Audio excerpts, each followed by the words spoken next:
And now, a CBS 21 News special town hall. The state of PA agriculture. Sponsored by Farm Credit. 7 million acres of farmland, more than 49,000 family farms. Agriculture is big business in Pennsylvania, and here in central PA, you can't drive 20 minutes without running into one of the many farms that filled the landscape. The PA Department of Agriculture says the industry contributes $132 billion each year to the Commonwealth's economy, paying $32 billion in wages and supplying 593,000 jobs. So guess what? Those mushrooms, potatoes, cows, and all that really is grown right here and contributes to one of the leading economic drivers in the state. Hi, everyone. It is 5:30. Thank you so much for joining us tonight as we take a closer look at the state of agriculture in Pennsylvania. I'm Jasmine Brooks. You know, agriculture has been at the forefront of policy decisions by state and federal lawmakers, and we've recently heard from Governor Shapiro and the Secretary of the U.S. Department of Agriculture. Take a listen. When politicians or folks in Harrisburg talk about ag, they talk about it as though it's something historic. They talk about it as something as part of our heritage. And yes, it is a critically important part of our heritage, but it is absolutely vital for our future. We are in the driver's seat. It is time for us to take control of this world economy and ensure that our people are being treated fairly. Now, they agree on that, right? Both sides have not agreed on how to do this, leading to some controversy surrounding tariffs imposed by the Trump administration, while they say they're opening up new markets. The governor says his focus has been on investing in the future as the Commonwealth has put millions of dollars into different innovation funds. So, what does that mean for you at home? That's just one of the questions we're answering tonight. We are brought together by a group of experts right here in the studio. We have farmers and we have experts to talk about all this. So here's our panel. Brad Wenzel, the Senior Vice President of Business Services for Horizon Farm Credit. Dave Smith, the Executive Director of the PA Dairymen's Association. Troy Konzelman, Director of Operations for Terrapin. And Nathan Tallman, CEO of the Pennsylvania Cooperative Potato Growers. Guys, thanks so much for being here. I want you to just think of a buzzword right now, one or two buzzwords when it comes to agriculture and the state of it right now. Looking in Pennsylvania, two words that really jump out to me. One is diversity. There's a substantial diversity in Pennsylvania agriculture. And the other word that comes to mind is ever-changing. Technology is changing the way agriculture happens. And it's really coming at an ideal time, utilizing technology to help better practices. Dave? I think there's excitement. I think there's a lot of excitement in opportunities and careers. I think there's excitement around, as Brad said, technology and all the different opportunities to advance the businesses. I think there's a huge number of careers that are available for different people, not just on the farm, but supporting industries. So that's what I think of. Troy? Yeah, I'll echo some of that.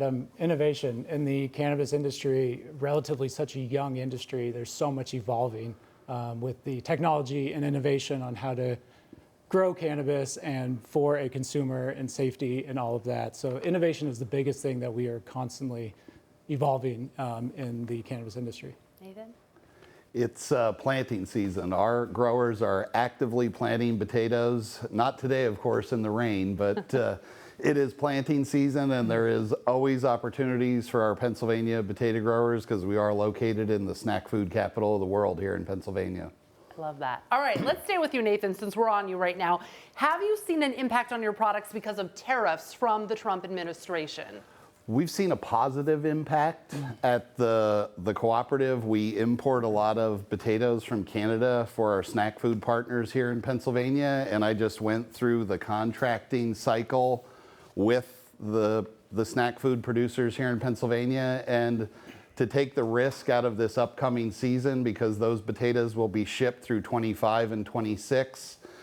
They placed a lot of potato production here domestically in the United States. So if you put your American farmer hat on in the potato industry, it helped potato growers here in Pennsylvania. And we have partners in Maine and Michigan where we took potato production out of Canada and we placed it here domestically.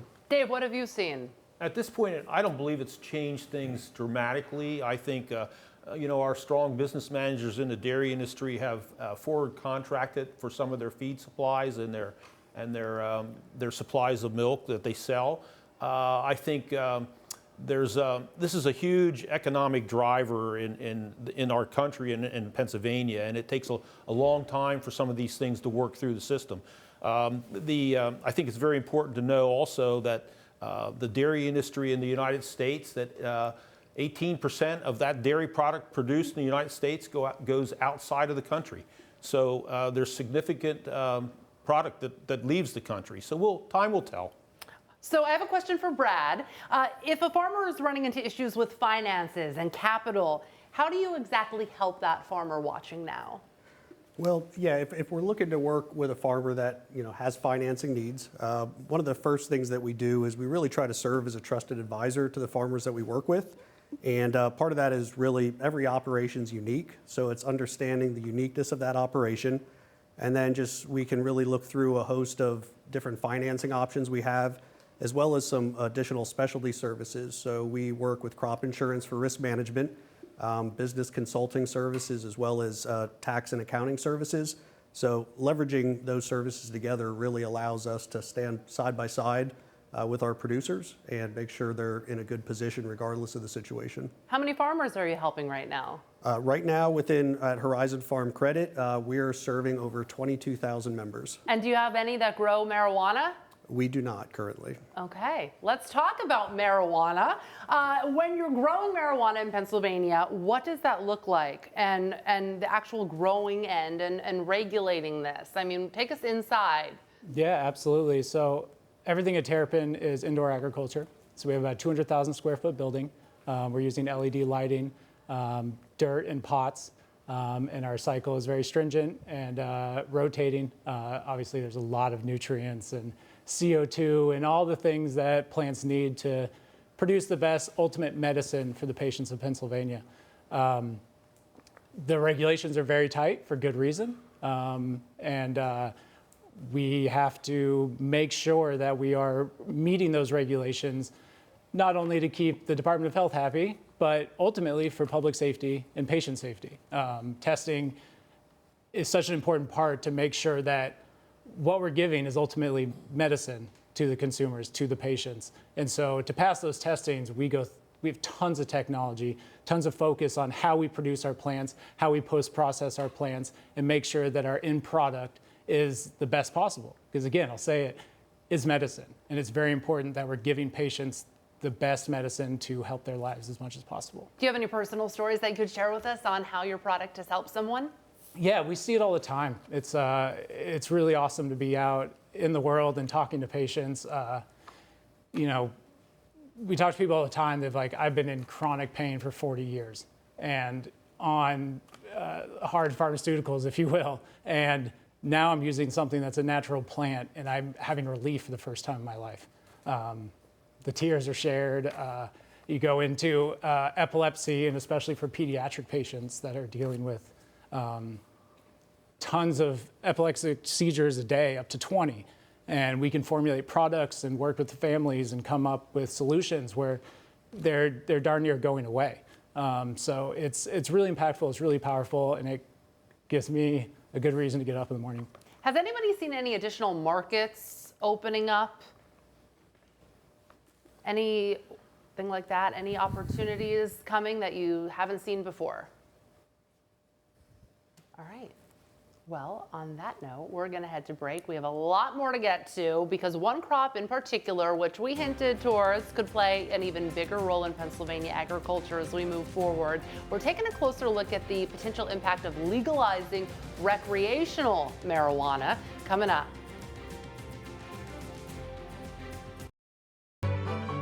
This is a CBS 21 News special town hall, the state of PA agriculture. Sponsored by Farm Credit. Some believe the next cash crop for Pennsylvania could be marijuana. Recently, the state house passed legislation that would make recreational marijuana legal in PA using a state store model similar to the wine and spirit stores. But that's faced a lot of pushback. The bill got a vote in a Senate committee yesterday and failed. Many believe it's a matter of time, though, before it's legalized. So let's bring us back to the panel to see what it means for the industry. Of course, I want to go right back to Troy Konzelman. You're the director of operations for Terrapin, a marijuana grower, of course. What was your reaction to what I just read there and the pushback you're getting? First and foremost, it's really exciting to see something happening. Yeah. To see the House put forth a bill and pass it, that was very exciting. We understood in following that for us, the state store model is not ideal. Privatizing it, there's a lot of issues along with government employees selling a federally legal substance. But regardless, it's something we're closely monitoring, talking, hearing how it shakes out and how the two sides are talking. But we do feel optimistic that we could get somewhere. How could this impact a farmer? Farmers? In a good way? At all? The farming industry? Maybe, Troy, you want to speak to that a little bit? How could it impact other farmers at all? Well, it's going to depend on what the regulations look like, because you're going to have licensing and what that allows on how you can meet the requirements to have a license to be a grower. Legalization of marijuana, I've been in this industry for about 20 years across the country. It's not like it's legalized and anyone can just get a business license and start growing in their crops. So there's a lot of regulations around it. It is highly technical, it's highly specific. So it would be a matter of someone being like, yes, I want to enter this market and dedicate my funds and my land into being a compliant operation. So there's a pretty big barrier to entry. All right, well, I definitely wanted to touch upon that with you, Troy. So we're going to take a break so that we can, hit up our other panel and members and talk to you guys about your expertise. And we're going to do that right after the break because we've talked about how things are looking now. But what about where farmers will go in the future? We're talking about that next step and what it could look like. And we're looking ahead in just a minute. This is a CBS 21 News special town hall. The state of PA agriculture. Sponsored by Farm Credit. All right, so where does the agriculture industry go next? We're expected to see investments made in the future in agriculture and the potential for new markets. Our panel of experts joins us tonight to really dive into this subject. And I want to talk about technology, what you see coming, what technology is helping now. Take us to the future, Dave. Yeah, technology is absolutely amazing. It's helping in the labor situations. There's robotics in the dairy industry and all of agriculture. There's technology in the research of genetics, genomics, and genetic tracking of traits that are very good for dairy cattle to create more longevity and better producing. So there's so many different things coming on that help with productivity and create better health for the cattle. Dave, didn't we do a story on some kind of like smartwatch for a cow or something crazy? We did. A lot of our dairy cattle and livestock in the United States and Pennsylvania have like a Fitbit where it monitors their and tracks how many steps they take or how much they're eating or their temperature. And what it is, it really narrows down for the herd manager to tell and monitor what the health of that cow is. And if there's something that gets triggered and signaled in the computer on his handheld phone, he can seek out that animal and pull her aside and take care of her, have a vet take care of her if there's an illness or something. So it individualizes cattle to a degree that we've never had before. That's amazing. Now you can't put a Fitbit on a potato. So what's your technology you want to boast about? Well, just this past Monday, we hosted Governor Shapiro at one of our Central Pennsylvania potato farmers, Sturman Mosser in Sacramento, PA. They were the recipient of a state agriculture PA Ag Innovation Grant. It's going to allow them to invest in a new 8-row potato planter, so they'll be able to cover more ground more quickly in the spring. They'll be able to increase their production here in Pennsylvania. So we have a lot of support here from our leadership in Pennsylvania investing in the future of Pennsylvania potatoes. A lot of our farmers are also going to potato harvesters that have been transformed. You used to have 4 people ride a potato harvester to pick stones and mud lumps. They've now evolved where you don't need staff members on those harvesters. They use something called an airhead, which the potatoes flow across a vacuum, the stones drop out, and you no longer need those laborers on those potato harvesters. So, as mentioned by my colleagues here, farming equipment is always evolving. Yeah. Brad, what about young farmers? Are you seeing a lot of them come in to Horizon Farm Credit to get started?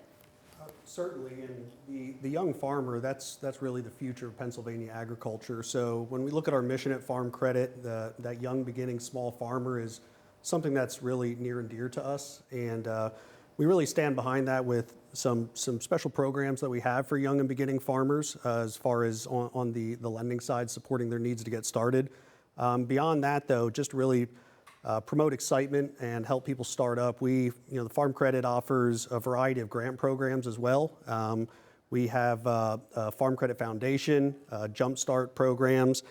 We also have a Farmers on the Rise program. And throughout those different programs, going back to about 2019, one of the things that's great is we've been able to put out about $1.7 million to young and aspiring farmers. So yeah, that young farmer it's definitely there. It's something that we really focus on serving. And like I said, it's really the future of Pennsylvania agriculture. Do you think that because technology is evolving, that maybe people that would not have gone into the field of farming years ago are coming in because it's looking a little different? Well, I certainly don't want to speak on anyone's behalf, Sure. but I would say it surely has the potential to make it more attractive. You see it in the dairy side with robotic milkers. A lot of the buzzwords that are really out there just throughout the world for technology. Think of AI, machine learning, autonomous vehicles. That's all making its way into agriculture as well. So a lot of the things that are really the buzzwords that are our younger generations of farmers or people in general are taking hold of, that's happening in this industry as well. So it's certainly probably enticing to a newer farmer. I want to leave everyone watching with this. I want you to really think about this. Moving forward in your industry, how are you marketing yourself? Tell us a little bit about your strategy. Troy, let's start with you. Yeah, Terrapin's motto is flower to the people.